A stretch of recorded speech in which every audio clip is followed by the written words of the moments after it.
এই এই প্রশ্নগুলোর কি কোনো ভ্যালিডিটি, যৌক্তিকতা আপনি দেখেন? দেখেন, এই ঘটনার মধ্য দিয়ে অনেকগুলো বিষয় আমাদের সামনে চলে আসলো। শত শত মানুষের সামনে ঘটনাটা ঘটলো, কোনো মানুষ প্রতিরোধ করলো না। তার মানে মানুষ প্রতিরোধের যেই শক্তিটা, যেটা তারা 7-8 মাস আগে অর্জন করছে, সেটা নিঃশেষ হয়ে গেছে। তারা হতাশ, তারা সন্ত্রস্ত, ভীত। আজকের এই পরিস্থিতিটা একদিনে ঘটেনি, অনেক দিক থেকে ঘটেছে। অর্থাৎ মানুষের যে নিরাপত্তাহীনতার কারণে কোনো মানুষ ওই সোহাগকে আহ রক্ষা করতে যায়নি। তারা মনে করছে যে তারা নিজেরা আক্রান্ত হবে। অন্যদিকে একটা দানবীয় শক্তি ডেভেলপ করছে, যার উপরে সরকার, প্রশাসন, রাজনৈতিক দল কারোর নিয়ন্ত্রণ নেই। এখানে ব্যর্থতা শুধু সরকারের করলে হবে না, এখানে ব্যর্থতা রাজনৈতিক দলেরও। রাজনৈতিক দলের নেতৃবৃন্দের যেমন নিয়ন্ত্রণ নেই তৃণমূলে, তেমনি পুলিশ প্রশাসনের নিয়ন্ত্রণ নেই তার বাহিনীর উপর। সব বিলায় আজকে এই নৃশংস ঘটনাগুলো ঘটছে। এবং মবের মানে যে কালচার বা মবের কথা আমরা বলতে বলতে আজকে কিন্তু এই সোহাগের এই পরিণতির দিকে আমরা এখানে আসলাম। দেখেন, আজকে এটা দুদিন পরে তো আসলো, বুধবারে ঘটনা ঘটলো, বৃহস্পতি শুক্রবারে কেউ একজন হয়তো এটা ভিডিওটা মানে ফেসবুকে মানে আপ করলো বলে আমরা জানতে পারলাম এই ভয়াবহতাটা। আপনি ওই একই দিন, মানে মনে করেন শুক্রবারে যেই ভিডিওটা আমরা দেখলাম, ওই একই দিন আপনি আরো 2টা ভিডিও শুধু চিন্তা করেন। যে খুলনায় মোল্লা হাবিব, যে যুব দলের বহিষ্কৃত যে নেতা, তার ওইটাও আপনি চিন্তা করেন। 9টা গুলি, বুলেট বিদ্ধ হলো, 3জন মোটরসাইকেলে করে 3জন এসে 9টা বুলেট চালালো, তারপরে কোপানো হলো, তারপরে তার মৃত্যু নিশ্চিত করার জন্য রকেটে দেওয়া হলো। এটাও কিন্তু দিনে দুপুরে, এটা বেলা 1:30টার সময়, আর ওইটা সকাল 9:30টায়। তো সব প্রকাশ্যে ঘটছে। তারপরে আপনি চাঁদপুরে যদি মসজিদের ইমামের কথা বলেন, তার খুতবা পছন্দ হয়নি বলে তার উপরে যে চাপাতি দিয়ে হামলা। এগুলোর আরো 2টা যদি আমরা ভিডিও পাইতাম, তাহলে ওই 3টা ভিডিও যদি দেখতো, তাহলে সম্ভবত আমার মনে হয় আন্তর্জাতিক পর্যায়ে একটা স্যাংশন হতো যে এই বাংলাদেশে আর পুলিশ প্রশাসন সরকার বলে কিছু নেই।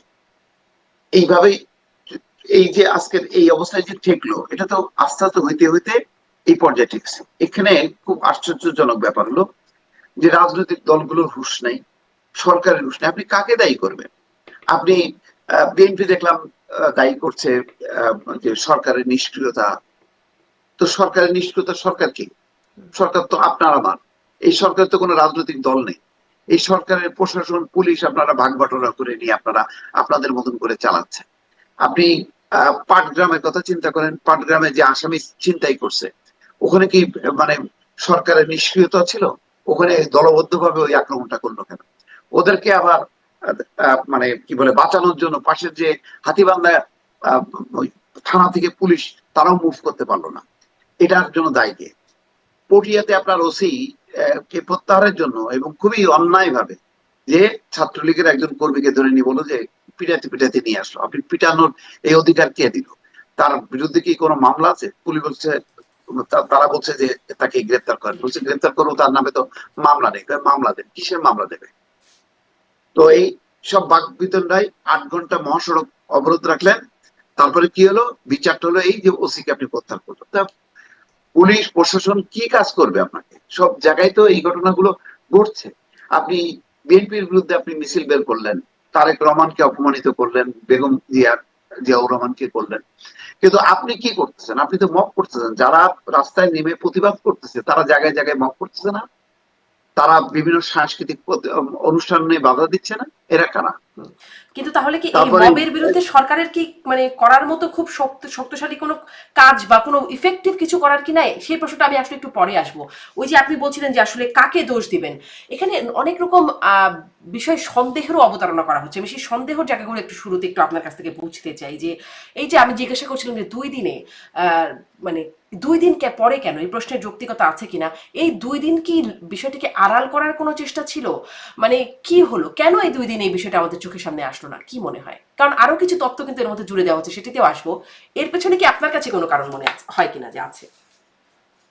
আমার মনে হয় না, কারণ এরকম তো গণপিটুনিতে মারা যাচ্ছে বহু গণপিটুনির খবর, মানে এইভাবে তো রিয়াক্ট করে না। এটা রিয়াক্ট হলো পাবলিক রিয়াক্ট করছে বলে সরকার এখন রিয়াক্ট করছে। আচ্ছা। সরকার এগুলিকে মনে করতেছে এটা তো হবেই, এরকম কিছু তো করার নাই। কারণ মব যারা করতেছে এখন দেখা যাচ্ছে যে প্রত্যেকটার পেছনে রাজনৈতিক শক্তি আছে, স্থানীয় পর্যায়ে কোনো না কোনো রাজনৈতিক শক্তি আছে। এখন তো দেশটার তো কোনো একক কোনো রাজনৈতিক দল থাকলেও ভালো হতো, সরকারে যার একটা নিয়ন্ত্রণ থাকতো, প্রশাসনে, পুলিশে, সব জায়গায়। এখন তো কোনো নিয়ন্ত্রণ নেই। বৈষম্য বিরোধী বা এনসিপি মনে করতেছে আমরা সরকার, জামাত মনে করতেছে আমরা সরকার, বিএনপি মনে করতেছে আমরা সরকার। এই যে টানাপোড়েনের প্রতিফলন আমরা দেখছি। নতুবা আপনি সোহাগ হত্যাকাণ্ডের পর আমি তো দেখলাম না যে আহ, একটা সম্মিলিত একটা রাজনৈতিক উদ্যোগ যে আর বাংলাদেশের কোথাও এই ধরনের গণপিটুনি হবে না, এই ধরনের মব হবে না, চাঁদাবাজি হবে না, এইরকম ধরনের কোনো তো নেই। এখানে রাস্তায় যে মিছিল হলো ওই সোহাগের হত্যাকাণ্ডের প্রতিবাদ কেন করছে? যেহেতু এমন একটা ইস্যু পাওয়া গেল বিএনপির বিরুদ্ধে, সেই কারণে তারা রাস্তায় নামলো। আমি তো তাই দেখি রাস্তায় এই স্লোগানের মধ্য দিয়ে আগে যেমন মানুষ নামছে একটা সম্মিলিত একটা ইস্যু নিয়ে, এখানে তো কোনো সম্মিলিত ইস্যু দেখছি না। এই রাস্তায় যদি স্লোগানগুলো আপনার মানে কিছু স্লোগান এতটাই অশ্লীল যে সেখানে মানে সম্ভাবনা না এই প্রকাশ্যে বলা। কিছু স্লোগান আসলে এতটাই অশ্লীল, সেদিকেও আমি আসবো। কিন্তু বলছিলাম যে শুরুতে যেই সন্দেহগুলো সেটা নিয়ে কথা বলে সেটা একটু শেষ করি। কারণ এই প্রশ্নটা আমি বলছি যে দুদিন আসলে উদ্দেশ্য কি, কারণ এর পেছনে সামাজিক যোগাযোগ মাধ্যম এবং গণমাধ্যমে একটা বিষয় বলা হচ্ছে, যেমন ইনকিলাব পত্রিকায় দেখছিলাম যে সেখানে বিশ্লেষকদের বরাত দিয়ে বলা হচ্ছে যে এখানে আসলে গোয়েন্দা সংস্থা আছে এই হত্যাকাণ্ডের পেছনে, ডিজিএফআই এর সরাসরি দায়ী করেছেন কেউ কেউ। লেফটেন্যান্ট কর্নেল মোস্তাফিজুর রহমানের বরাত দিয়ে পত্রিকায় লেখা হচ্ছে। এদিকে প্রবাসী সাংবাদিক প্রভাবশালী অনলাইন অ্যাক্টিভিস্ট ইলিয়াস হোসেন তিনি বলছেন যেটি ডিজিএফআই এর পেট্রোনাইজেশনে হয়েছে, এবং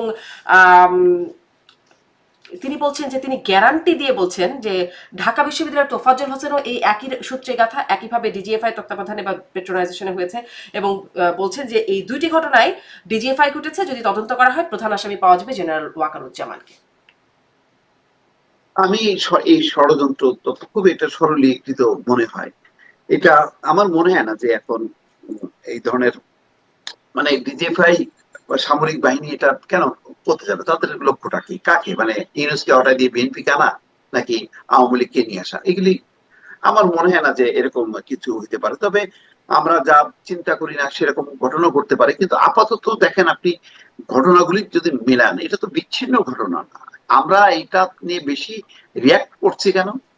রিয়াক্ট করছি যে ওই ভিডিওটা ভাইরাল হলো। ধরেন এই ভিডিওটা যদি ভাইরাল না হতো তো গণপিটুনিতে এক চাঁদাবাজ বা এক ব্যবসায়ী মারা গেছে, এইভাবেই এরকম তো অনেক আসতো। খবরই তো পাই, দুই পক্ষের বিএনপির দুই ওই পক্ষের সংঘর্ষে। ভিডিওটা যদি আমরা পাইতাম তাহলে তো মোল্লা হবে, খুলনা হয়ে যায়, তাহলে ওটা নিয়ে তো আমরা আলোচনা করতাম। তো ওইটা আমি বলতাম যে এটা ডিজিএফআই এর সাথে জড়িত, বা ইমামের উপরে খুতবা পছন্দ হয়নি বলে যে হামলা, তাহলে আমরা কি ওটা মানে বেশি আলোচিত হচ্ছে বলে আপনি এখন নানান ভাবে ষড়যন্ত্র তত্ত্ব দিয়ে এটা হচ্ছে ওটা হচ্ছে? কই আপনি আপনি তো খুলনার কথা আলোচনা করতেছেন না, চাঁদপুরের কথা আলোচনা করতেছেন না, আমরা করছি না কেন?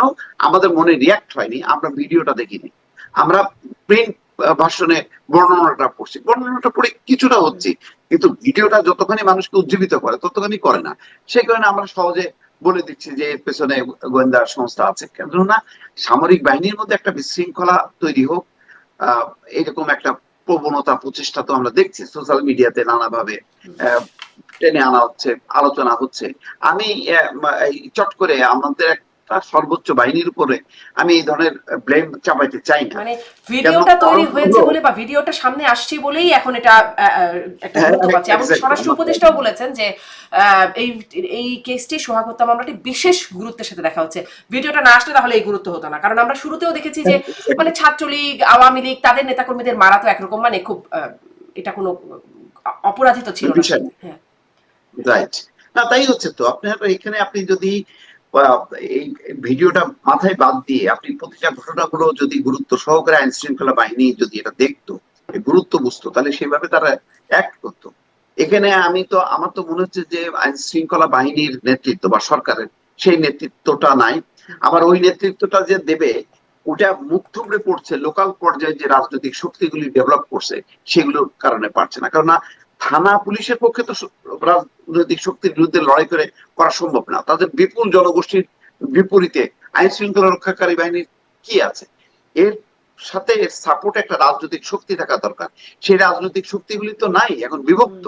আপনি দেখেন আপনি এখনো নির্বাচনের কোনো ডেট নাই, তারিখ নাই। আপনি যেভাবে এখন মানে পোলারাইজেশনটা হইলো, যে ইসলামী আন্দোলন, আমি তো রাস্তায় এবার দেখলাম যে সবচেয়ে বেশি জামাতের থেকে চরমনায়ের দল বেশি অ্যাক্টিভ। এটার কারণ আমি বুঝলাম না।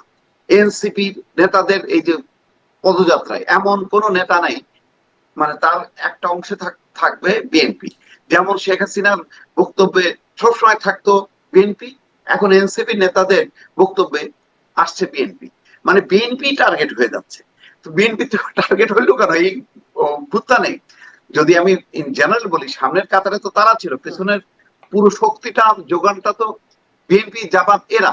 তো এরা এরা এখন পরস্পরের বিরুদ্ধে এইভাবে মানে তারা অপপ্রচার, প্রচারণা এগুলি চালানোর ফলে যেটা হয়েছে, ও সরকার বা প্রশাসন দুর্বল হয়েছে, কারণ তার সাথে তো কোন রাজনৈতিক শক্তি সাপোর্ট করছে না। আপনি দেখেন এত যে রাজনৈতিক দল, তাহলে এই যে মিটফোর্ডের যে শত শত মানুষ দেখলো, সেখানে কি রাজনৈতিক দলের নেতা কর্মীরা কেউ ছিল না? কেউ ছিল না, এটা হয় কোনোদিন? তারপরে আপনার মুরাদনগরে যে একটা পরিবারকে যে পিটায় মারলো, চেয়ারম্যানের ইঙ্গিতে হোক, যেই হোক, একেবারে প্রকাশ্যে, সেই সব জায়গাগুলি এত রাজনৈতিক এলাকা, ওইসব ওখানে আপনার বিএনপি আছে, জামাত আছে, ওই কোন রাজনৈতিক শক্তিকে তো এখন আগাইতে দেখি না। শুধু শেখ হাসিনার পতনে আমি আগাবো, আর অন্য কোন অপকর্ম আহ বা যেই ধরনের অপরাধ, চাঁদাবাজি, সেখানে মানুষের পাশে আমি দাঁড়াবো না। শুধু আমার টার্গেট ছিল শেখ হাসিনা, এখন আর কোনো টার্গেট নেই, এরকম টার্গেটবিহীন অবস্থার মধ্যে চলে গেল কোন রাজনৈতিক শক্তি। এটা আমার কাছে বড় প্রশ্ন। এই যে আপনি বলছেন আওয়ামী লীগ ছিল আগে, এখন একটা টার্গেট মানে বিএনপি, মানে আওয়ামী লীগের পরে এখন বিএনপি কে বলা হচ্ছে। এই বলার প্রভাব বিএনপির উপর কেমন? শুধু তো বলা না, বিএনপি তো করছেও। যেমন প্রতিদিন এই বিএনপি চাঁদাবাজি, টেন্ডারবাজি, বিএনপির দখলবাজির খবর পাওয়া যাচ্ছে, এবং এটিকে কেন্দ্র করে সংঘর্ষে, মিটফোর্টের ঘটনা তো নৃশংসতম, কিন্তু এরকম সংঘর্ষে প্রাণহানি, হতাহতের ঘটনা প্রায়ই আসছে নিজেদের মধ্যে সংঘর্ষে। এর প্রভাব বিএনপির উপর কেমন? কারণ আমরা এখন যত স্ট্যাটিস্টিক্স দেখছি সবগুলোতেই বলা হচ্ছে সামনে ক্ষমতায় যাবে বিএনপি।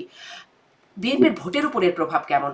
এই ঘটনা আমি কদিন আগেও একটা আলোচনায় বলছিলাম, সাংবাদিক মাহবুব কামাল তিনি বলছেন যে এই ঘটনাটা দেখতে পারলাম না, ভিডিওটা মানে ফেসবুকে পোস্ট দিয়ে বলছেন দেখার মতো নয়, ভোট চাইতে আইসেন, এরকম একটা পোস্ট তিনি দিচ্ছে। তো আসলে ভোটের উপর কেমন প্রভাব পড়ছে বিএনপির?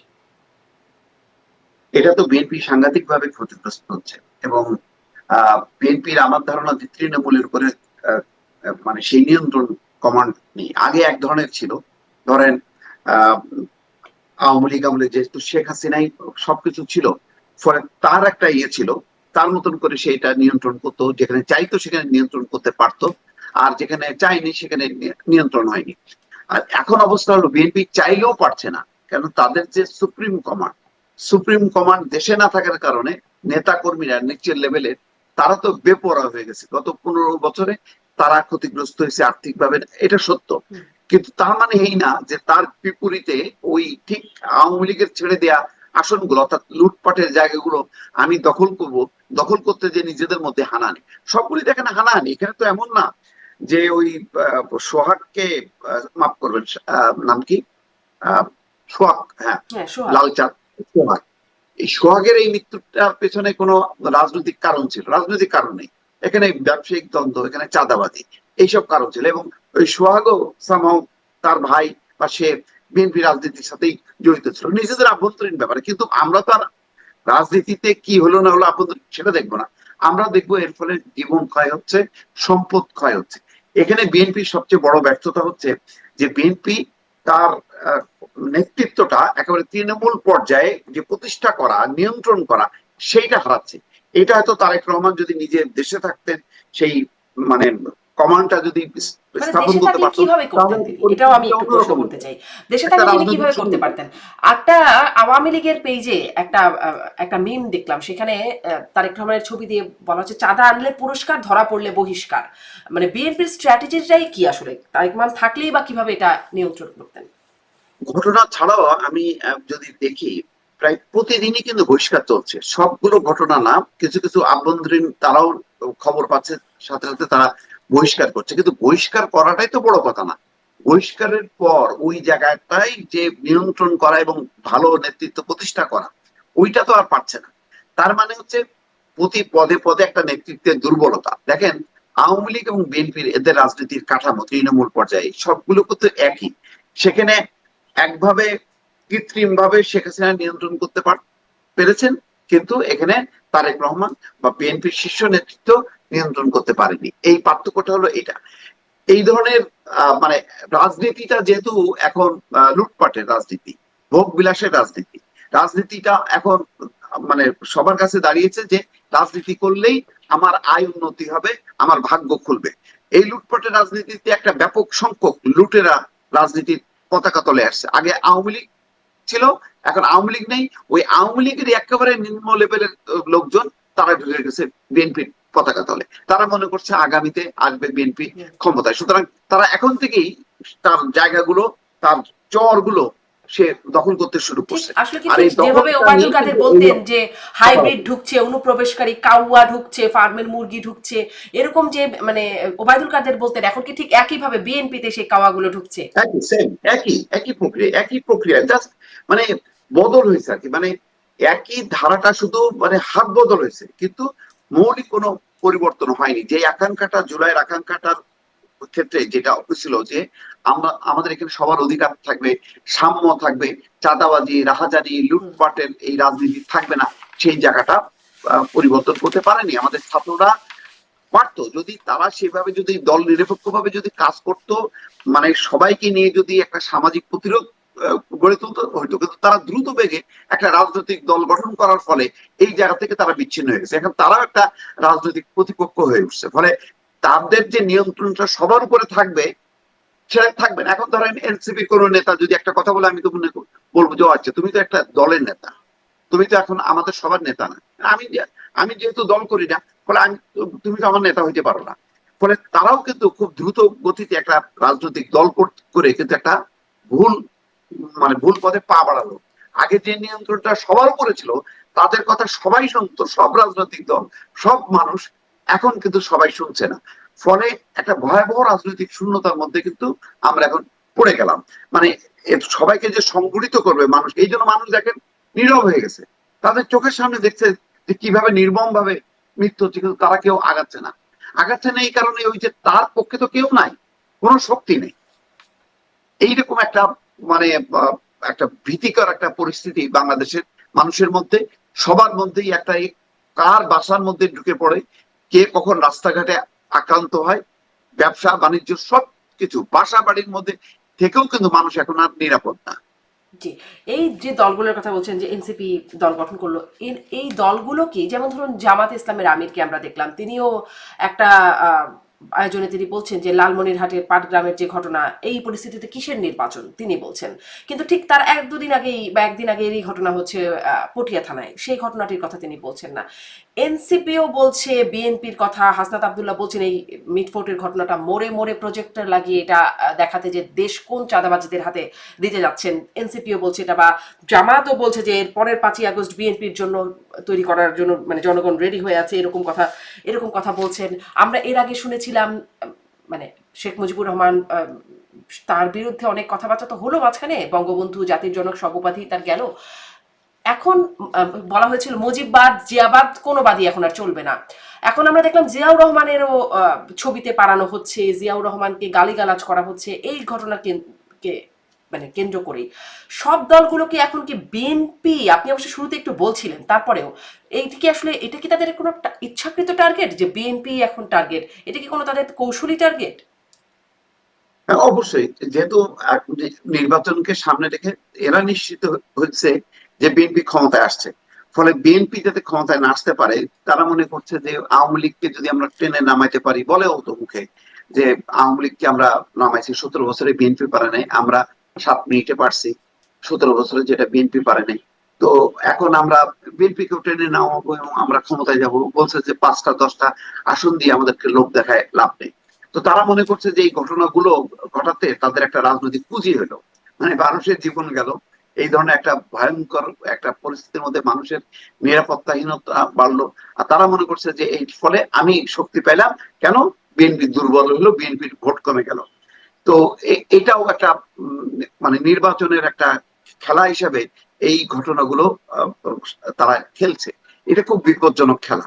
মানে এটা আত্মঘাতী খেলা, এই খেলায় আসলে কেউ জেতে না। এর ফলে বিএনপির ভাবমূর্তি নষ্ট হয়েছে, কিন্তু এমন ভাবমূর্তি নষ্ট হয়নি যে মানে এই ঘটনার প্রেক্ষিতে যে আচ্ছা বিএনপি খারাপ ওই এনসিপি ভালো বা জামাত ভালো, হুম। এইরকম পরিস্থিতি কিন্তু তৈরি হয় না। কিন্তু যেটা তৈরি হয় সেটা হচ্ছে নৈরাজ্য। এখন আমরা নৈরাজ্যের মধ্যেই বসবাস হ্যাঁ, করছি। আপনি বলছেন যে মানে বিএনপির যে অন্যের কারো ইমেজ ভালো হয়ে যাচ্ছে এমনটা তো না, কিন্তু খেয়াল করে দেখলে দেখা যায় যে বিএনপি যেমন প্রতিদিনই নানান রকম ঘটনা জানা যাচ্ছে, এখানে নিজেদের মধ্যে সংঘর্ষ, ওখানে চাঁদাবাজি, টেন্ডারবাজি, দখলবাজি, প্রভাব বিস্তার ইত্যাদি অভিযোগ তাদের মধ্যে দেখা যাচ্ছে।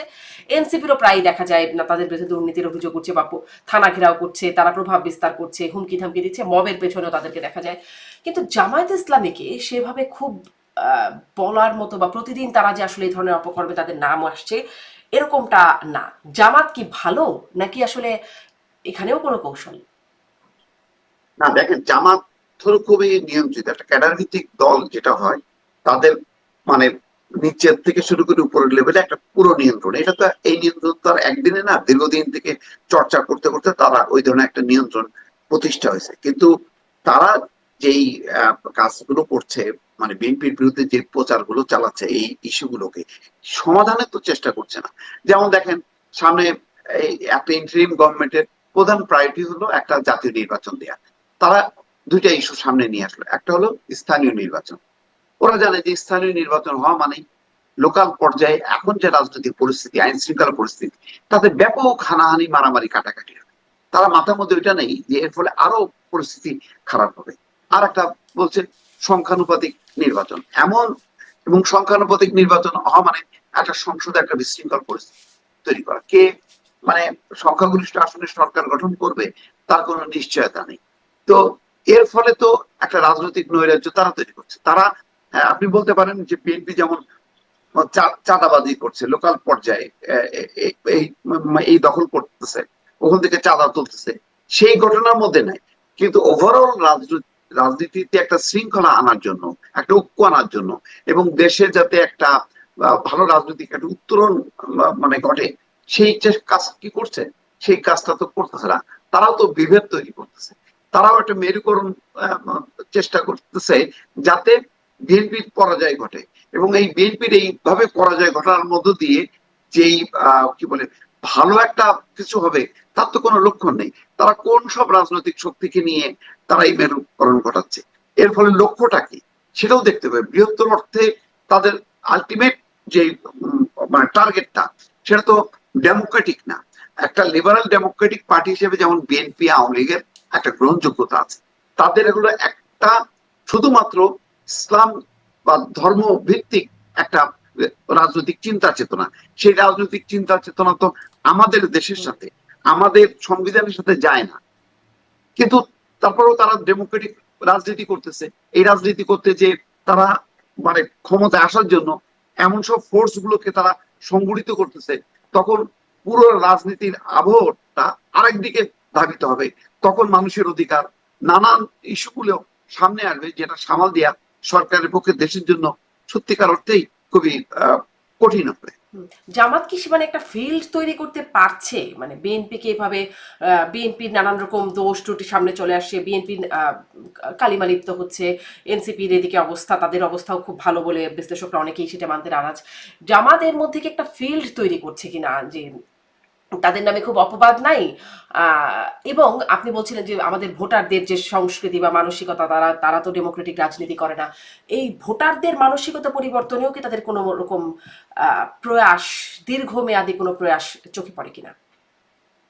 একটা তো প্রভাব বলতে হবে যে যেহেতু জামাতের মতন রাজনৈতিক দল এই সমস্ত কর্মকাণ্ডের সঙ্গে সরাসরি তেমনটা যুক্ত না, বড় মাপের কোনো প্রচার নেই, সুতরাং তারা কিছুটা একদম সাধারণ লেভেলে মানে ইয়ে, কি বলে দৃষ্টি আকর্ষণ করতে পারছে বা সমর্থন পাচ্ছে। কিন্তু ওই সমর্থনটা এমন না যেটা একদম মৌলিক মানে বিএনপি কে উল্টায় দেবে, সেরকম কিন্তু পরিস্থিতি না। কারণ এখন যে বিএনপির যে ভিত্তিটা, সেটা অনেক তৃণমূল পর্যায়ে এবং সর্বব্যাপী। আর জামাতের একটা ভিত্তিটা হচ্ছে একটা অংশের প্রতি, যারা খুবই ধর্মভীরু, যারা অন্ধ, যারা অতটা ভালো বোঝে না, তাদের মধ্যে হয়তো প্রভাবটা। তো সেইটা আমার মনে হয় ওই প্রভাবের জায়গাগুলো আবার নিরঙ্কুশ ভাবে জামাতের সেটাও বলা যাবে না। সেখানে বিএনপি সহ আরো অনেকগুলো রাজনৈতিক শক্তি আছে, বিভক্ত। ফলে আহ, মানে একেবারে জিতে আসার মতন, মানে বিএনপির বিপরীতে একটা সমর্থন নেয়ার মতন যে একটা পরিস্থিতি, আমার মনে হয় না যে জামাত সেই পর্যায়ে জিতে আসার যেতে মতো না পেরেছে। হলেও শক্তিশালী বিরোধী দল গঠন করার মতো সেই অবস্থাও কি তারা তৈরি করতে পারছে?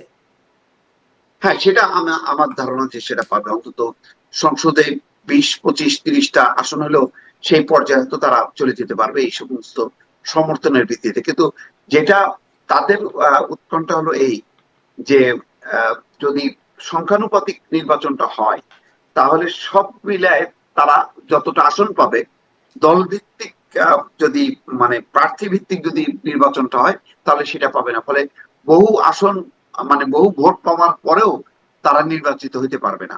ফলে তাদের একটা নির্দিষ্ট ওই এলাকা ভিত্তিক কিছু আসন নিয়ে কিন্তু এটা কি তাদেরকে হবে সন্তুষ্ট থাকবে। সংখ্যানুপাতিক নির্বাচন? মানে এগুলো অবশ্য সংস্কারের বিষয়।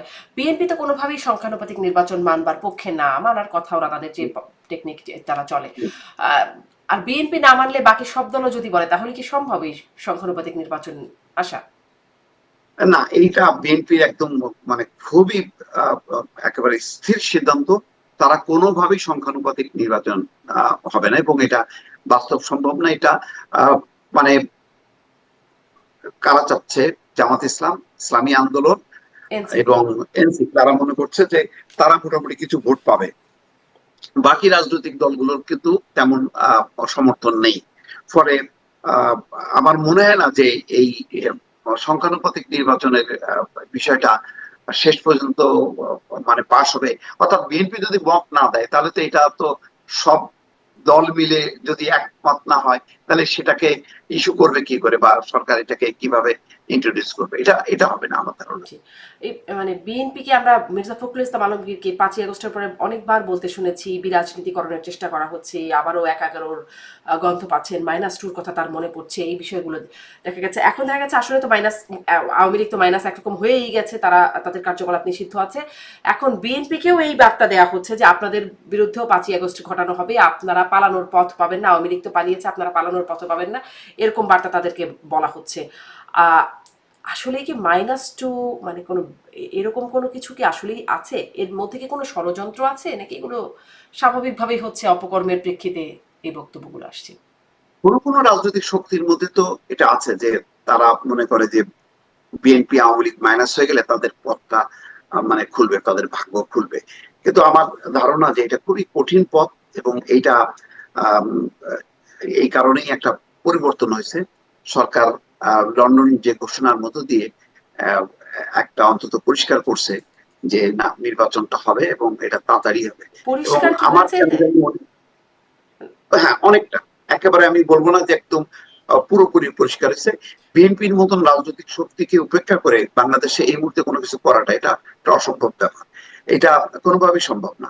আর এই ধরেন মিটফোর্ডের ঘটনা, এরকম 2, 4টা, 5টা, 10টা ঘটনা ঘটায় বিএনপি কে নিঃশেষ করা এটা সম্ভব না। বিএনপি এখন আগের তুলনায় অনেকটা কনফিডেন্ট, যেহেতু একটা লন্ডন ঘোষণা হয়েছে এবং সরকার বলছে যে ডিসেম্বরের মধ্যে নির্বাচনের প্রস্তুতি নিতে। তো সাথে বিএনপি সাথে এই আবার কারণে এটাও বলছে হয় ফেব্রুয়ারিতে না হয় এপ্রিলে নির্বাচনের হতে পারে আর কি। ফেব্রুয়ারির যে একটা এপ্রিলে ঘোষণা হলো, ছিল সেটি থেকে তো সরে হ্যাঁ গেল যদি আবারও সেই এপ্রিলও হয়, ফেব্রুয়ারি অথবা এপ্রিলে। জি। যদি এপ্রিলও হয়, ধরে নিলাম এপ্রিল হয়, তাতে মানে 2 মাসের 3 মাসের জন্য কিছু আসবে যাবে না। বিএনপির বিএনপির লক্ষ্য হলো যে চাপ তৈরি করে যত তাড়াতাড়ি নির্বাচনটা নিয়ে আসা। আর ইউনূস সাহেবের একটা জিনিসটা হচ্ছে, তার একটা কমিটমেন্ট হলো যে একটা সংস্কার যদি না ঘটাতে পারে, তাহলে সে তার যে মানে বিদায়টা, সেই বিদায় তো সে বলবে তো যে আমি থাকার কালীন আমি এই পরিবর্তনগুলো আনতে পারছি। ফলে সবাই জয়ী হতে চায়। বিএনপি জয়ী হতে চায় নির্বাচনের তারিখটা আগায় আনতে, আর ইউনূস সাহেব জয়ী হতে চায় যে মৌলিক কিছু সংস্কার দৃশ্যমান করতে। এই দ্বন্দ্ব টানাপোড়েনটা চলছে, এই আর কি। কিন্তু বিএনপি চাপ সৃষ্টি করতে চায় নির্বাচনের জন্য, আবার উল্টো দিকেও তো চাপ আছে যে আহ, মৌলিক সংস্কার যেটি বলছিলেন যে এনসিপি জামাত তারা একসুরে বলছে মৌলিক সংস্কার এবং বিচার, এর আগে নির্বাচন না, এখনো পর্যন্ত সেই কথা বলে যাচ্ছে। জামাতের আমি তো বললেন যে এরকম এরকম আইন শৃঙ্খলা পরিস্থিতিতে কিসের নির্বাচন, মানে বিএনপি যেমনটি বলছে যে নির্বাচন হচ্ছে না বলে আইন শৃঙ্খলা পরিস্থিতি ঠিক হচ্ছে না, অন্যদিকে এনসিপি জামাত বলছে নির্বাচনের জন্য আইন শৃঙ্খলা পরিস্থিতি ঠিক নাই বলে নির্বাচন হবে না। একটা মনে হচ্ছে যেন এখানে দেখেন, এখানে বিষয়টা হলো কি, মানে জামাত এনসিপি এরা মনে করছে যে দিন যত যাবে বিএনপির জনপ্রিয়তাটা তারা হারাতে থাকবে এবং তারা শক্তিশালী হবে, এই জন্য তারা সময়টা চাচ্ছে। হয়তো ডক্টর মোহাম্মদ ইউনূসও নতুন রাজনৈতিক দল হিসেবে এনসিপি কে সেই সময়টা দিতে চাচ্ছে। এই জন্যই স্থানীয় নির্বাচনের কথাটা কেন, স্থানীয় নির্বাচনে জামাত ভালো করবে নিঃসন্দেহে, বিএনপি খারাপ করবে কেন, খারাপ করবে বিএনপির একাধিক প্রার্থী এবং তারা মারামারি কাটাকাটি করবে। তো এই ঘটনাগুলি যদি ঘটে তাহলে মানে জামাত লাভবান হবে, এনসিপি লাভবান হবে, এই জন্য তারা নির্বাচনটাকে পেছাতে চায়।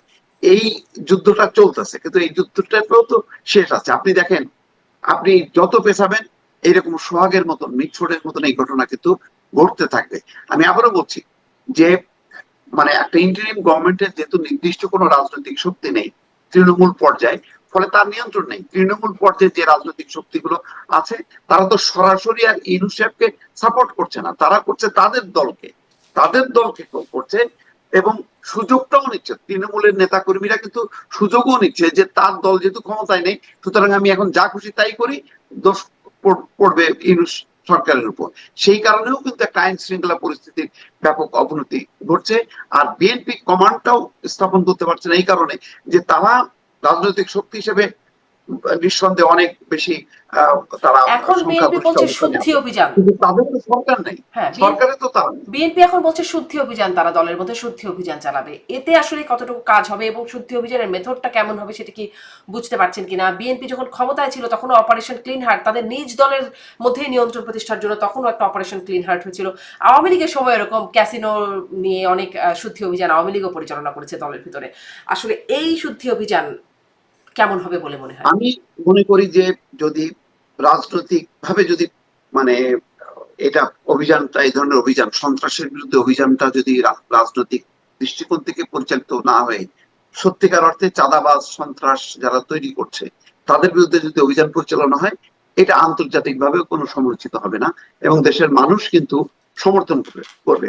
অপারেশন ক্লিন হার্ট আপনি দেখেন, অপারেশন ক্লিন হার্ট আপনি আন্তর্জাতিক দৃষ্টিভঙ্গিতে যত যাই বলেন না কেন, মানুষ কিন্তু এটাকে সাপোর্ট করছে। এমনকি ক্রস ফায়ারের প্রতিও কিন্তু মানুষের একটা সমর্থন ছিল, কেননা তখন সন্ত্রাসীরা লক্ষ্যবস্তু ছিল।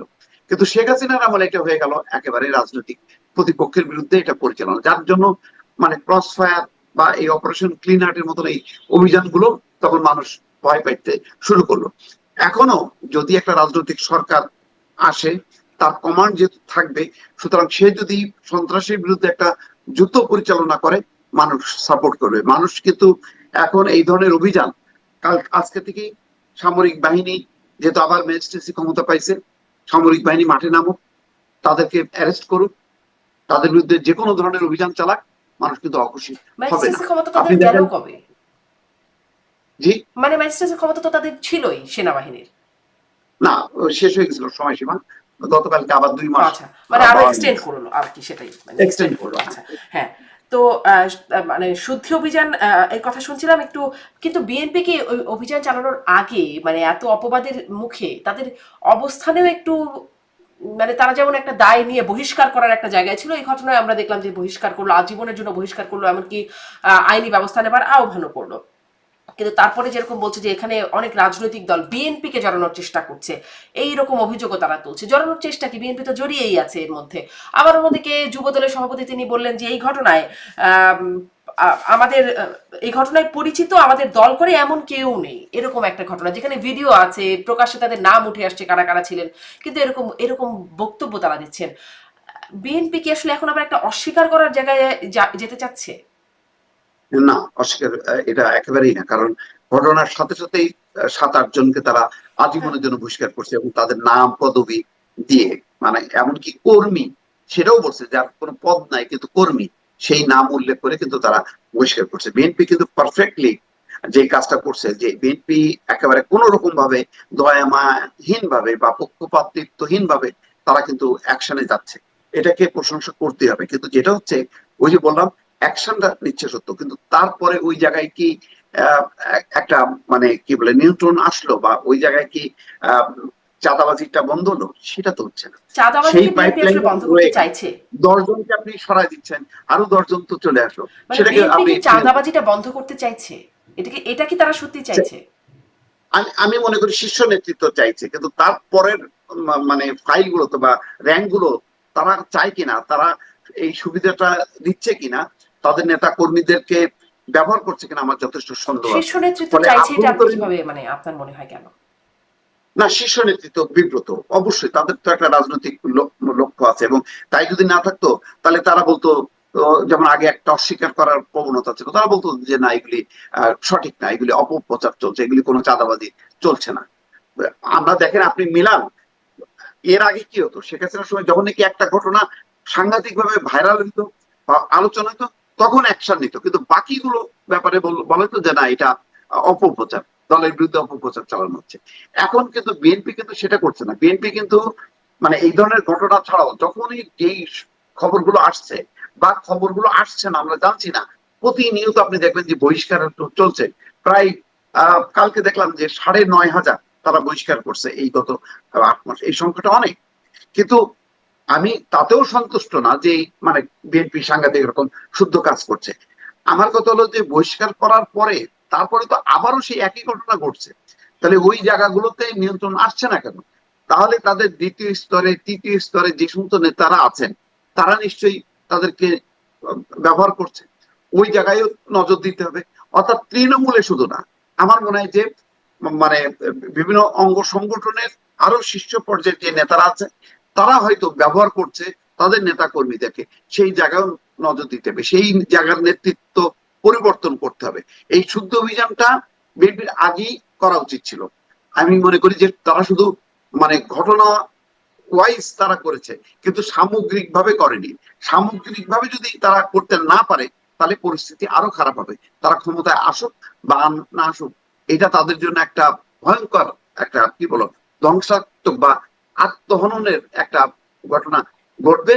এবং আমরা এখন হয়তো মনে করছি যে না, এই একটা দুইটা চারটা ঘটনায় কিছুই না, কিন্তু এটাই কিন্তু বড় ধরনের একটা ঘটনায় রূপ নেবে, যে ঘটনায় বিএনপির অস্তিত্ব হয়তো হুমকির মুখে পড়তে পারে।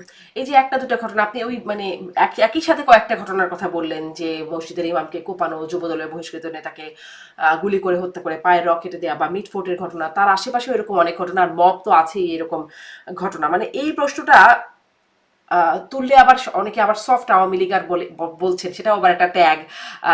বা মব কথাটা বললেও সেটি আবার আওয়ামী ন্যারেটিভ, এটাও সরকারের পক্ষ থেকে বলা হচ্ছে। কিন্তু মানে এরকম ঘটনা যদি ঘটতে থাকে, তাহলে শেখ হাসিনা বা আওয়ামী লীগের দুঃশাসনকে সরিয়ে লাভ কি হলো? না, এই আলোচনাটা তো শেখেনি যে শেখ হাসিনাকে সরানোর মধ্য দিয়ে যে একটা গণভুত্থানের চেতনাটা হলো, সেই চেতনাটা বাস্তবায়ন করার দরকার ছিল।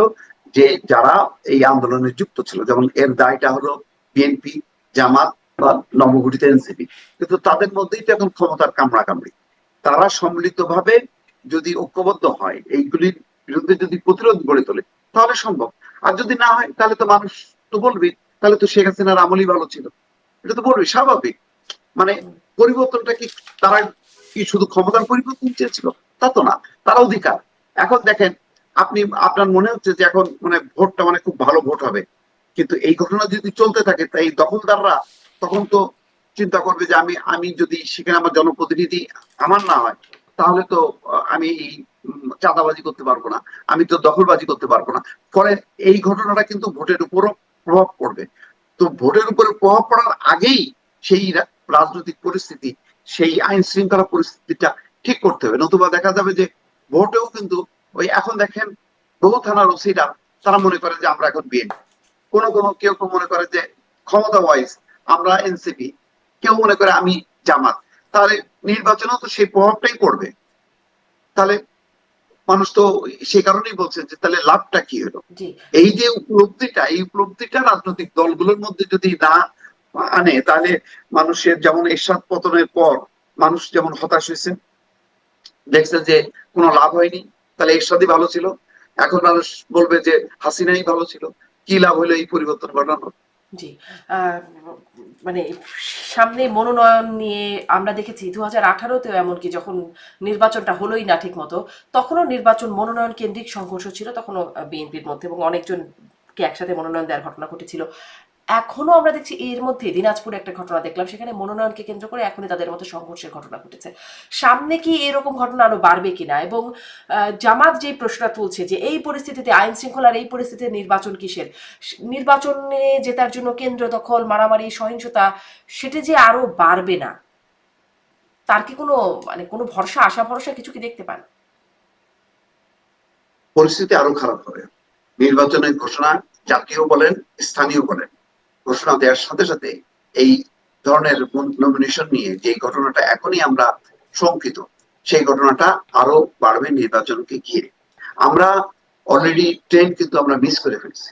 উচিত ছিল ইন্টারিম গভর্নমেন্টকে দীর্ঘায়িত না করা। আপনি দেখেন এরশাদের পতনের পর শাহাবুদ্দিন যখন নাকি ক্ষমতা দেওয়া হলো, সে কিন্তু দেরি করেনি, দ্রুত গতিতে একটা ভালো নির্বাচন দিচ্ছে এবং ইতিহাসে সবচেয়ে ভালো নির্বাচনটা কিন্তু 91 নির্বাচন। সে কিন্তু বলে নাই আচ্ছা এই সংস্কার করো ওই সংস্কার করে, একটাই একটা ভালো ভোট করো, নির্বাচিত সরকার। এখন নির্বাচিত সরকার এসে পারে নাই, সেটা রাজনৈতিক দলগুলোর দুর্বলতা। আমি তো বললাম তো, আওয়ামী লীগ বিএনপি তারা গণতন্ত্রের কথা বলে কিন্তু নিজেদের ভেতরে সেই গণতন্ত্রের কাঠামোটা তারা দাঁড় করাতে পারেনি, যার জন্য তারা যখন ক্ষমতায় যায় তারা রাষ্ট্রীয় পর্যায়ে আর গণতন্ত্র প্রতিষ্ঠা করতে পারে না। সেটা অন্য দুর্বলতা। কিন্তু নির্বাচন কিন্তু বিলম্ব করেনি। এখন বলছে যে 15 বছর পর এখন তো ওই প্রশাসন তো সব আওয়ামী লীগ, প্রশাসন তো অমুকের তমুকের, এখন তো নির্বাচন দেওয়া যাবে না। আপনি আরো দেরি করবেন, আপনি প্রশাসন পুলিশ কিভাবে ঠিক করবেন? আওয়ামী লীগ আমলে যে যিনি অ্যাসিস্ট্যান্ট সেক্রেটারি ধরেন প্রথম যার পদ, সে তো এখন ডেপুটি সেক্রেটারি, সে এসপি বা ডিআইজি এই পদমর্যাদায় চলে আসছে। তাহলে আপনি এতগুলো জায়গা আপনি খালি করবেন, খালি করলে আপনার পুলিশ কোথায়, আপনার প্রশাসন কোথায়? তাহলে আপনি কাদেরকে দিয়ে নির্বাচনটা করবেন? এটা কোনো বিষয় না। বিষয়টা হলো যে সকল শক্তি, আর জাতীয় নির্বাচন হওয়া মানে শুধু আমাদের পুলিশ প্রশাসন যুক্ত না, আন্তর্জাতিক শক্তিও এখানে যুক্ত হয়, সবাইকে আচ্ছা, যুক্ত করে একটা প্রশ্ন আমার একটু করতে ইচ্ছে সেনাবাহিনী। করে যে এই যে এরা যে আওয়ামী লীগের প্রশাসন বা আওয়ামী লীগের বিভিন্ন স্তরে স্তরে আওয়ামী লীগের নিয়োগ করা মানুষজন রয়ে গেছে, তারা আসলে নির্বাচনে কি করবে? আওয়ামী লীগ যদি এখন নির্বাচনে তো নির্বাচনও করতে পারবে না, যা বোঝা যাচ্ছে, তাদের কার্যক্রম নিষিদ্ধ হয়ে আছে, তাহলে তারা আসলে নির্বাচনে কি বা করতে পারবে? পক্ষপাতিত্বের কি বা জায়গা আছে তাদের? না, পক্ষপাতিত্বের জায়গা হলো কি, এরা যেহেতু রাজনৈতিক ভাবে শুধু ক্ষমতা কেন্দ্রিক, সুতরাং এখন আগে আওয়ামী লীগ ছিল, এখন হয়তো তারা বিএনপি দিকে ঝুঁকে যাবে। সেই এই কারণে বলা হচ্ছে যে এসপি ওসি এরা তো সব বিএনপি হয়ে গেছে, কেন এরা হলো সবসময় যেদিকে ক্ষমতা সেই দিকে থাকে। তাই তো আগে সবসময় আওয়ামী শুনে লীগ আসছি ছিল। যে সরকারি চাকরিজীবীরা হচ্ছে PPP party, present political party, তারা সবসময় হ্যাঁ হ্যাঁ, পিজিবি, প্রেজেন্ট বিজেপি, গভর্নমেন্ট পার্টি, হ্যাঁ হ্যাঁ, তারা রাইট। সেটা ছোটবেলা থেকে শুনে আসছি যে এরকমটাই হয়। এখন কি তার বাস্তবতা কি ভিন্ন নাকি? আপনি তো বলছিলেন তারা এখন বিএনপি হয়ে যাবে। না, এই বাস্তবতাটা আছে, কিন্তু আপনার এই বাস্তবতাটা মাথায় রেখে আপনি মানে এই নির্বাচনটাকে করতে গেলে সবগুলো শক্তিগুলোকে, রাষ্ট্রের শক্তিগুলোকে একত্রিত করতে হবে। সেনাবাহিনীকে অবশ্যই নেতৃত্বের জায়গায় নিয়ে আসতে হবে। তারপরে আপনি অন্যান্য কাঠামোগুলোকে দিয়ে একটা বিশেষ নির্বাচন, এটা জেনারেল নির্বাচনের ফর্মে আপনি যদি করতে যান আপনি পারবেন না। আমি বলি তো যে 50টা করে আসন ধরেন, ধরে ধরে আপনি ইলেকশনটা করতে হবে, এই সিদ্ধান্তটা নিতে হবে। সবচেয়ে বড় কথা হলো যে একটা তত্ত্বাবধায়ক সরকার নিয়ে আসতে হবে, তার অধীনে নির্বাচনটা হওয়াটাই ভালো। কারণ এই সরকার নিয়েও কিন্তু অনেক রকম আলোচনা আছে যে এই সরকার তো কি বলে মানে তার এনসিপির উপদেষ্টারা আছে, এনসিপি 2জন উপদেষ্টা ছাড়াও আরো কয়েকজন আছে তাদের প্রতি সহানুভূতিশীল, স্বয়ং ডক্টর মোহাম্মদ ইউনূসী সহানুভূতিশীল। ফলে সেই রকম ভাবে তারা নিরপেক্ষ না। তারপরেও যদি এই ইন্টারিম গভর্নমেন্ট থাকে, কিন্তু তার যারা পরিচালনা করবে সেখানে সেনাবাহিনী, পুলিশ, বিজিবি এবং আন্তর্জাতিক জাতিসংঘ সবাইকে মিলে এই সম্পাদিত করতে হবে।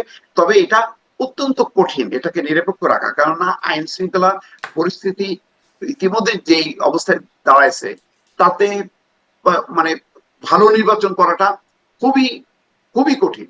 এবং এটা যদি আপনি মনে করেন যে আচ্ছা আগে ঠিক হোক, না, আপনি যত সময় নেবেন তত আরো খারাপ হবে, বরং যত দ্রুত নির্বাচনের সিদ্ধান্ত নেবেন সেটা ভালো হবে। জি, স্পষ্ট। আইন শৃঙ্খলা পরিস্থিতির কথা বলছেন, এখন স্বরাষ্ট্র উপদেষ্টাও বলছেন যে চিরুনি অভিযান চালানোর কথা। এই অভিযান সম্পর্কেও আপনার কাছে জানতে চাই যে আপনার কি মনে হয় এটি কেমন হবে? একটা আমরা দেখেছি যে অপারেশন ডেভিল হান্ট একটা শুরু হলো সেই গাজীপুরে সাবেক মুক্তিযুদ্ধ বিষয়ক মন্ত্রীর বাড়িতে হামলা, তার প্রেক্ষিতে জনগণ আবার হামলাকারীদের উপর হামলার পরে শুরু হলো অপারেশন ডেভিল হান্ট। তারপরে বেশ কদিন আওয়ামী লীগের অনেক নেতা কর্মী যাদের ছিল তাদেরকে ধরা হলো। তারপরে সেটি কি শেষ হয়ে গেল? কবে শেষ হলো?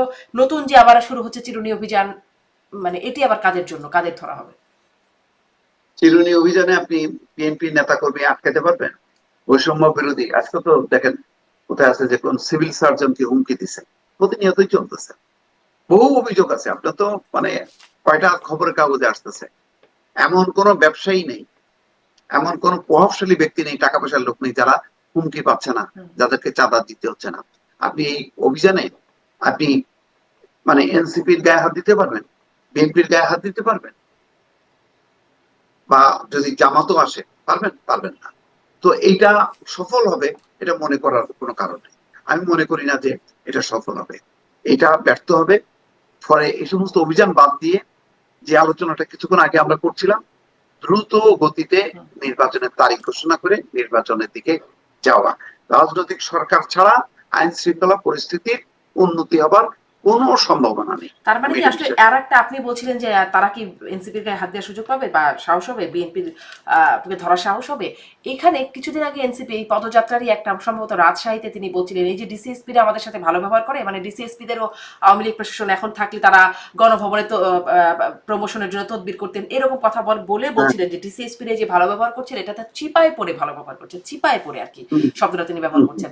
মানে এই যে তাদেরকে টাচ করার সাহস পাচ্ছে না প্রশাসন, এটা কি তারা কি প্রশাসনকে আসলে চিপায় পড়ে আছে? এনসিপি মনে করছে যে ইতিমধ্যে তাদের রাজনৈতিক শক্তিটা যেহেতু মানে স্পষ্ট হয়ে গেছে, ফলে আগে প্রশাসন যেভাবে তাদেরকে গুরুত্ব দিত, পুলিশ দিত, এখন গুরুত্ব দিচ্ছে না। এটা হচ্ছে ক্ষোভের তাদের বহিঃপ্রকাশ। যেমন তারা মার্কা নিতে গেল জাতীয় প্রতীক শাপলা, ওইটা বলছে যে না এই প্রতীক দেওয়া যাবে না, এখন বলছে যে ওইটা নির্বাচন কমিশন পুনর্গঠন করতে হবে, নৌকা বাদ দিতে হবে, ধানের শীষ যদি শাপলা না থাকে ধানের শীষও থাকবে না। মানে আমার দাবিটা প্রতিষ্ঠা করার জন্য আমার যদি আইনগত আমার জনসমর্থন থাকে এবং যৌক্তিক ভাবে সেটা আমি করতে না পেরে আমি অন্যকে অভিযুক্ত করছি, অন্য বিষয় নিয়ে টানাটানি করছি। তো এটা তো তাদের যে দুর্বলতা, সেই দুর্বলতার বহিঃপ্রকাশ গুলো করতেছে এইভাবে। জি, আমি শেষ করব একটু প্রসঙ্গের বাইরে। আমি পুরো ঘটনাটাই আসলে সেই সহিংসতা, মিটফোর্টের ঘটনা এবং চলমান যে সহিংসতা, নৈরাজ্যের ঘটনা ঘটছে, এই বিষয়গুলো নিয়ে কথা বলার চেষ্টা করছিলাম। একটু এই প্রসঙ্গটা আনতে চাই যে আমাদের অনেক সাংবাদিকরাই কারাগারে আছেন।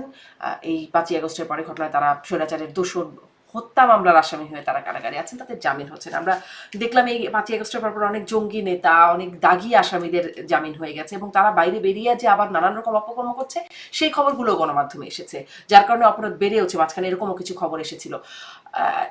এটি আসলে কিসের প্রভাবে, মানে সাংবাদিকরা জামিন পাচ্ছেন না কেন? শিক্ষক, সাংবাদিক অনেকেই গ্রেপ্তার হয়ে আছেন। এটা মানে মানে আমি বলবো যে খুবই দুঃখজনক ভাবে আইনের একটা লঙ্ঘন বা ব্যত্যয়। এটা একেবারেই বেআইনি কর্মকাণ্ড চলছে। আপনি কালকেই দেখেন, আপনি অপু বিশ্বাসকে আপনি জামিন দিলেন, তো কেন? তার একটা নেম ফেম আছে সেই কারণে। আর এই যে মাসের পর মাস কারাগারে আছে শাকিল, রূপা, মোজাম্মেল বাবু, আরো শ্যামল দত্ত, এরা কেন? এরা কি হত্যা মামলা? সবাই জানে, সরকার নিজেও জানে এটা হলো ফলস। এটা হলো তাদের যে একটা ভিন্ন মত ছিল সেটা আপনি, আমি তো সমালোচনা করি, আমি তীব্রভাবে সমালোচনা করি যে তারা যেইভাবে সাংবাদিকতা করেছে এটা সাংবাদিকতা না। সেটা বাট সেটা তো আলোচনায় আমি রাখতে চাই, আলোচনা করে আমি সমালোচনা করতে চাই। কিন্তু আপনি তাদেরকে জেলে রাখবেন কেন? তাদের যদি বিরুদ্ধে যদি কোনো অন্যায় ভাবে তাদের যদি অবৈধ সম্পত্তি থাকে, আপনি সেগুলি সুনির্দিষ্টভাবে মামলা তো আছে, আপনি মামলা করেন। আপনি হত্যা মামলা দিয়ে তাদেরকে আটকা রাখছেন কোন অধিকারে? আপনি যারা নুসরাত ফারিয়াকে আপনি যখনই প্রতিক্রিয়া হচ্ছে আপনি তাড়াতাড়ি তার জামিন দিয়ে দিচ্ছেন, অপু বিশ্বাসকে দিচ্ছেন। আর যেহেতু তাদের ওই নেম ফেমটা নেই, ওই ধরনের তারা তারকা ইমেজ নেই, সুতরাং তাদেরকে আপনি আটকে রাখছেন। এটা অত্যন্ত অন্যায়। হুম। আপনি দেখেন, সেদিন আমি এই বিষয়ে কয়েকদিন জিজ্ঞাসা আগে আমি করছিলাম। কথা বলছিলাম জি, আপনি শেষ করে আমি একটা প্রশ্ন মত করব। প্রকাশের যে স্বাধীনতাটা, আপনি এখন টেলিভিশনের টক শো গুলো দেখেন, একই মতের একজনের সাথে আরেকজন যুক্ত করছে, ভিন্ন কোনো মত নেই। মানে কে কত বেশি বিরোধিতা করবে, আওয়ামী লীগের বিরোধিতা করবে, বা তার নিজের দলের পক্ষে, বা তার নিজের দলের পক্ষ হয়ে আরেক পক্ষকে, কিন্তু সম্পূর্ণ তো উল্টা কোনো মত আমরা পাচ্ছি না। তো আওয়ামী লীগ আমলে তো সব মতের লোককে অন্তত টক শোতে পাওয়া যেত। যতই আমরা ফেসিবাদী বলি না কেন, সব মতের লোককে ধরেন, তখন তখনও তো গালি খাইতে হতো। যেমন ধরেন আমাকে বলতো এই জামাত বিএনপির হলো দোসর, বা রাজাকারের শাবক, পাকিস্তানের চর, এসব বলতো। টক শোতে তো আনতো, সেই ফাইটটা তো আমরা টেবিলে করতে পারতাম। এখন তো টেবিলে ওই যুক্তিতর্ক করার মতন অবস্থা নেই। আমি বললাম যে টেলিভিশনের মালিকদের সাহস নেই ওই ব্যক্তিগুলোকে, যারা এখনো প্রকাশ্যে আছে, তাদেরকে ডাকার। কারণ সেই ক্ষমতাই তাদের নষ্ট হয়ে গেছে। কারণ তাদের আইনগত ভিত্তি, তাদের যে অবস্থা, এবং সামগ্রিকভাবে মবের যে ভয়, সেই ভয়ের কারণে তারা ভিন্ন মতের কোনো লোককে ডাকতে পারে না। অঘোষিত ভাবে, অলিখিত ভাবে অনেক সাংবাদিক, অনেক ভিন্ন মতের মানুষকে তারা ব্যান করে রাখছে, নিষিদ্ধ করে রাখছে। তাহলে আমি যে স্বাধীনতার কথা বলি, গণমাধ্যমের যে মুক্ত গণমাধ্যমের কথা বলি, মানুষের কথা বলার, ভিন্ন মত প্রকাশের কথা বলি, সে কথাগুলি থাকছে কোথায়? সেই কথাগুলি তো থাকছে না। ওই কম্পারিজনে যদি আপনি দেখেন, তাহলে তো বলবো যে তাহলে তো আওয়ামী লীগ আমলে আরো বেটার ছিল এখনকার তুলনায়। জি, জনাব মোস্তাফিজ হোসেন, আমি যেটা একটু যুক্ত করতে যাচ্ছিলাম, কদিন আগে আমি এই প্রশ্নটাই করেছিলাম যুক্তরাষ্ট্রের ওয়াশিংটনের প্রেস মিনিস্টার সাংবাদিক গোলাম মুর্তজাকে। তিনি বলছিলেন যে এই সাংবাদিকদের জামিন হচ্ছে না, এটি আসলে আইনি প্রক্রিয়ার বিষয়, এখানে আসলে বলার কিছু নাই। এই বক্তব্যের প্রেক্ষিতে আপনি কিছু বলবেন? অবশ্যই বলার আছে, কি বলার নেই? এখানে তো আহ আসিফ নজরুল কয়েকদিন আগে বললো তো যে প্রাথমিক তদন্তে যদি দেখা যায় যে